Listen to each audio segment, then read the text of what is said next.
14 শয্যার শিশু ওয়ার্ড, চিকিৎসা নিচ্ছে কয়েক গুণ বেশি রোগী। 100 শয্যার পিরোজপুর জেলা হাসপাতালের শিশু ওয়ার্ডে শয্যা না পেয়ে মেঝে ও বারান্দায় চিকিৎসা নিচ্ছেন অনেক শিশু। এদের মধ্যে অনেকেই ভর্তি হাম উপসর্গ নিয়ে, তবে তাদের জন্য নেই আলাদা ব্যবস্থা। শিশু ছাড়াও অন্যান্য ওয়ার্ডেরও শয্যা সংকট, ভোগান্তিতে রোগী ও সঙ্গে আসা স্বজনরা। শ্বাসকষ্ট, ঠান্ডা, কাশি, তার জন্য ভর্তি দিচ্ছে আজকে। আমরা 3-4 দিন ধরে এখানে আছি, নিচে ফ্লোরে পড়ে আছি, বেড পাইনি এখনো।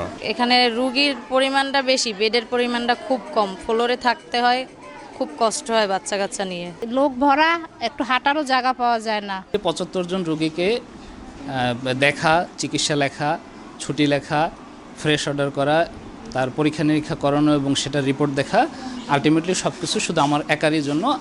আমার সাথে আর কোনো ডাক্তার বর্তমানে কর্মরত নেই। রোগীর চাপ সামাল দিতে চিকিৎসা সংশ্লিষ্টরা হিমশিম অবস্থায়। সবসময় শিশু ওয়ার্ডে এক ভিড় লেগে থাকে।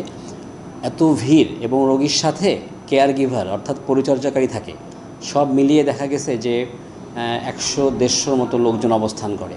এই রোগীর চাপ সামলানো খুব কষ্টসাধ্য হয়ে পড়েছে আমাদের ডাক্তার এবং সিস্টার এবং অন্যান্য সহায়ক স্টাফ মিলে। 100 শয্যার জেলা হাসপাতালে চিকিৎসা নেয় 7 উপজেলা সহ পার্শ্ববর্তী জেলার মানুষও। সময় সংবাদ, পিরোজপুর।